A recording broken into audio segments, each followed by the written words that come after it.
Shri Radhe Radhe milk centre. हमारे पास शुद्ध दही, दूध, घी, खोवा, श्रीखंड, बासुंदी, पनीर और स्वादिष्ट मिठाइयाँ मिलेंगी। शादी समारोह और पार्टी के लिए संपर्क करें। हमारा पता है स्टेट बैंक के बाजू में, मेन रोड, बेला।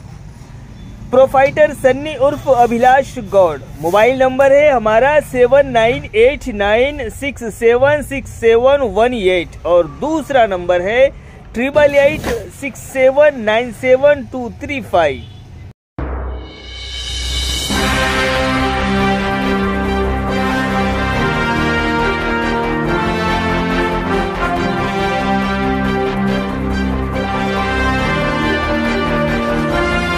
नमस्कार, मायमावली हिंदी समाचार में आपका स्वागत है और मैं हूं शेख इस्माइल।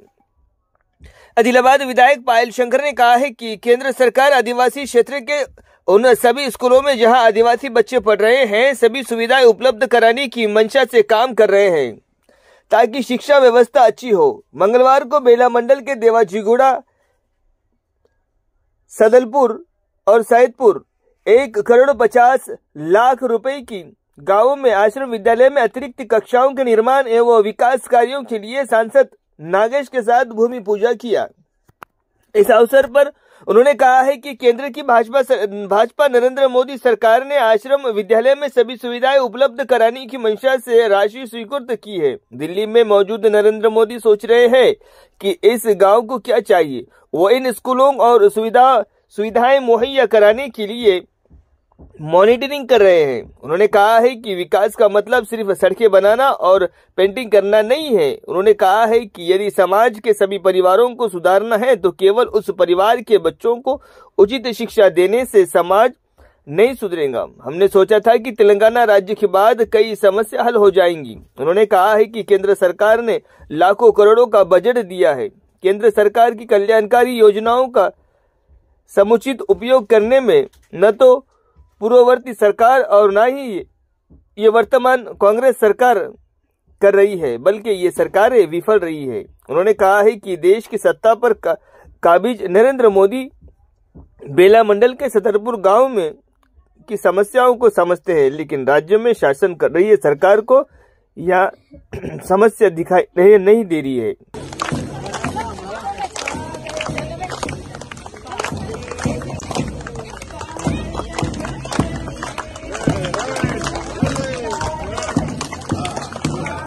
రూపాయలతో అదనపు గదుల నిర్మాణ శంకుస్థాపన కార్యక్రమానికి ముఖ్య అతిథిగా వచ్చేసినటువంటి పెద్దలు మన ఆదిలాబాద్ పార్లమెంట్ సభ్యులు గోడ నాగేష్ గారికి, Bharatiya Janata party assembly convener Boyar Vijay గారికి, మండల పార్టీ అధ్యక్షులు విద్యా వ్యవస్థ బాగుండాలని ప్రత్యేకంగా ఆదివాసీ ప్రాంతంలో ఆదివాసీ పిల్లలు చదువుతున్నటువంటి ఆ యొక్క ఆశ్రమ పాఠశాలల్లో అన్ని సౌకర్యాలు ఉండాలి. ప్రత్యేకంగా కేంద్ర ప్రభుత్వం ఒక ప్రత్యేకమైనటువంటి దృష్టితో నరేంద్ర మోడీ గారు గొప్ప ఆలోచనతో ఈ యొక్క నిధుల్ని మంజూరు చేయడం జరిగింది.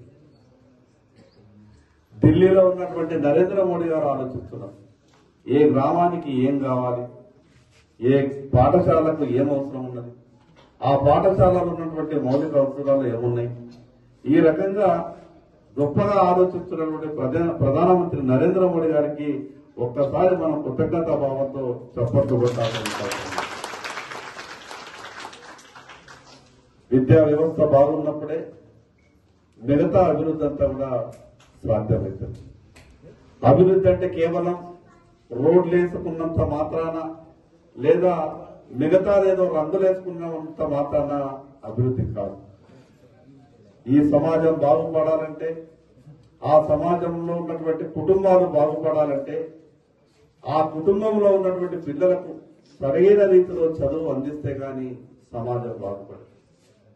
ఒక ఇంట్లో ఒక్కరు చదువుకున్న వాళ్ళుంటే ఆ కుటుంబాన్ని బాగు చేసుకునేటటువంటి అవకాశం ఉంటుంది. మరి ఇప్పటికే ఈ 10-11 సంవత్సరాలు తెలంగాణ రాష్ట్రం వచ్చిన తర్వాత ఈ రాష్ట్రంలో ఉన్నటువంటి అనేకమైనటువంటి సమస్యల పరిష్కారం అయితే అని గొప్పగా కలగదన్నాం. కానీ కేంద్ర ప్రభుత్వం ఈ రాష్ట్రానికి లక్షల కోట్ల రూపాయలు బడ్జెట్ ఇచ్చిన కేంద్ర ప్రభుత్వం ఎన్నో పథకాలు ఈరోజు రాష్ట్ర ప్రభుత్వానికి అందించే ప్రయత్నం చేసిన గతంలో ఉన్నటువంటి ప్రభుత్వం గాని ఈ రోజు ఉన్నటువంటి ప్రభుత్వం గాని కేంద్ర ప్రభుత్వం ఇచ్చేటటువంటి పథకాలని సరైన రీతిలో సద్వినియోగం చేసుకోవడంలో వెనుకబడుతుంది. ఈరోజు ఆదివాసీ మారుమూల గ్రామాల సమస్యలు వేల కిలోమీటర్ల దూరంలో ఉన్నటువంటి నరేంద్ర మోడీ గారికి తెలుస్తున్నది. కానీ మనకు దగ్గర ఉన్నటువంటి హైదరాబాద్ వాళ్ళకు మాత్రం మన మారుమూల ప్రాంతాల సమస్యలు తెలుస్తుంది. వ్యత్యాసం ఒకసారి మనం ఆలోచించాలి. దేశాన్ని పరిపాలించినటువంటి నరేంద్ర మోడీ గారికి సదర్పూర్లో సమస్యలు ఏమున్నాయి అర్థమవుతున్నాయి. కానీ రాష్ట్రాన్ని పరిపాలించినటువంటి ప్రభుత్వాలకు ఇక్కడ ఉన్నటువంటి ఈ గ్రామాలలో ఉన్నటువంటి సమస్యల్ని గుర్తించడంలో ఇంత అలసత్వం ఎందుకైతున్నది, మరి ఎందుకు ఇంత జాప్యం అవుతున్నదో మనమంతా కూడా ఒకసారి ఆలోచించాల్సిన అవసరం ఉంది.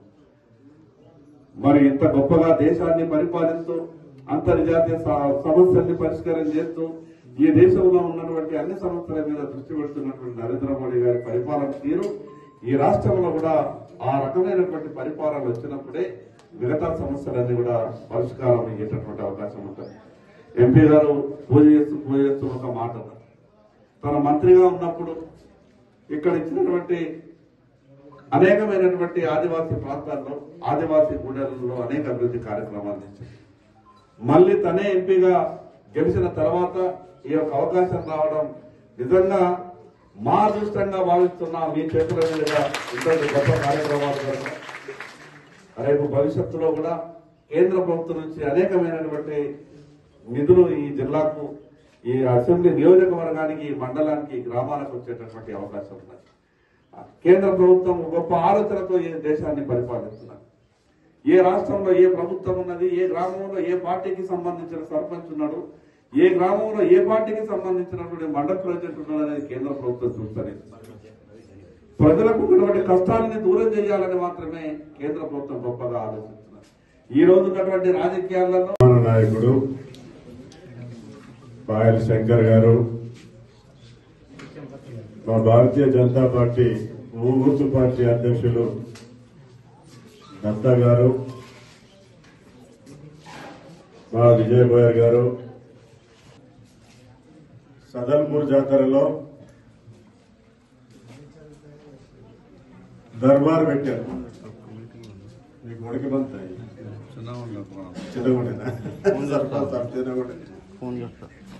నేను వామన్ సాబ్ ఇద్దరం వచ్చినాం. అచ్చా,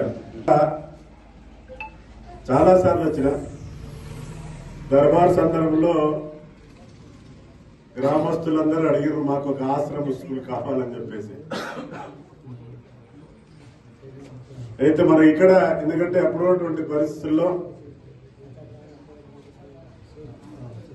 మినీ గురుకులం అంటే సగం కంటే ఎక్కువ కేంద్ర ప్రభుత్వాలది ఉంటుంది. దీంట్లో 60% మన సదల్పూర్లు, అదే మాదిరిగా మీరు చెప్తా ఉన్నారు లోకారిలో మామిడ మండలు యాక్చువల్ గా దిమ్మదుర్తి చేసిన దిమ్మదుర్తి అక్కడ ఇరిగేషన్ వాళ్ళ క్వార్టర్స్ ఉంటే అక్కడ స్టార్ట్ చేసిండు. ఇప్పుడు మామిడల్లో మా నెరడగొండ మండలిగా మీ అందరినీ కలుసుకునే మళ్ళా ఎందుకంటే మళ్ళా ఇంకా అడిషనల్ గా అదనంగా గదులు కావాలని చెప్పేసి అంటున్నటువంటి సందర్భంలో ఈరోజు కేంద్ర ప్రభుత్వం ఇందాక మన గౌరవ శాసనసభ్యులు చెప్పినట్టుగా మన యొక్క ప్రధాని గారు, మీరెవరైనా చెప్తారా మన భారతదేశం కోసం మనకి డబ్బులు ఇచ్చి నన్ను ఎంపీగా ఇటు మన యొక్క ఎమ్మెల్యే గారు ఇద్దరిని మీరు పోయి అక్కడ గ్రామస్తులకి విద్యార్థులకు చెప్పిరేనని చెప్పి పంపించారు ఇక్కడ ఈరోజు. సంతోషమే కదా. అట్లాగే ఎందుకంటే